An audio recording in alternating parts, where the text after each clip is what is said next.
Okay. We make a living by what we get, but we make a life by what we give. This was said by the British Prime Minister Winston Churchill. Hi, my name is Eros Hernandez, and the global issue I will be discussing is homelessness. My definition of homelessness is a situation where people have little to no resources or a roof over their head. The definition of homelessness is simply the state of having no home. Homelessness is my global issue because whenever I see a homeless person, it makes me feel upset because I kind of know how they feel. I can imagine what it would feel like to be in their position. Homelessness is a problem that affects the whole world, and you never know, it might affect you sometime in your life.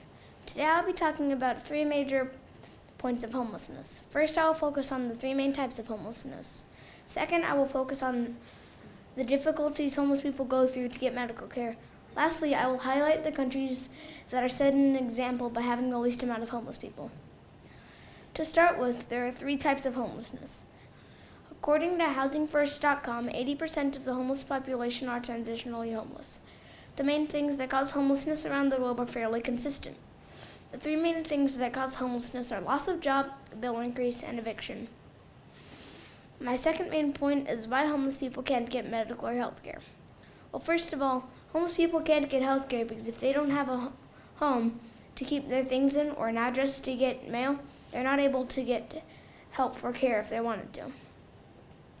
In the long run, it costs cities and towns less money to give homeless people shelter than not giving them shelter.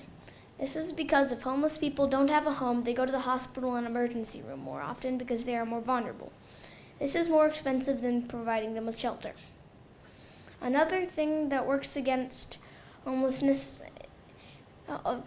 people is that they unfortunately have a bad reputation, and many people do not want to give them the support. There are people that care so much for their pets that they sacrifice their own well-being and can't pay for themselves to have medical care. Do those sound like people who deserve a negative reputation? My third point is to give credits to the countries that have the lowest homelessness rates. The 2 main countries that I'll focus on that have the lowest homelessness rates are Japan and Finland. Japan's homelessness rate is 0.05% and Finland's rate is 0.0%. The reason that Finland has a very low homelessness rate is that Finland actually gives housing to the people who don't have a home. From 2001 to 2014, the amount of people living on the streets or in temporary accommodations decreased by roughly half. Japan offers provisions, advice for employment, and support for people that are homeless. In 2007, there were 18,564 people who were homeless in Japan. In 2010, 13,124 people were homeless, and 3 years ago, Japan only had 1,697 people homeless. For my call to action, I decided to write a letter to the top 15 architecture universities about outlining a plan for why they should add a class or extracurricular activity about homelessness and affordable housing. I also included a model house that I thought could help. In my letter, I wrote about the impact and positive change this could achieve. I decided to act this way because not only do I have a strong passion for architecture, but if architectures work smarter, then that would serve as a valuable solution to homelessness.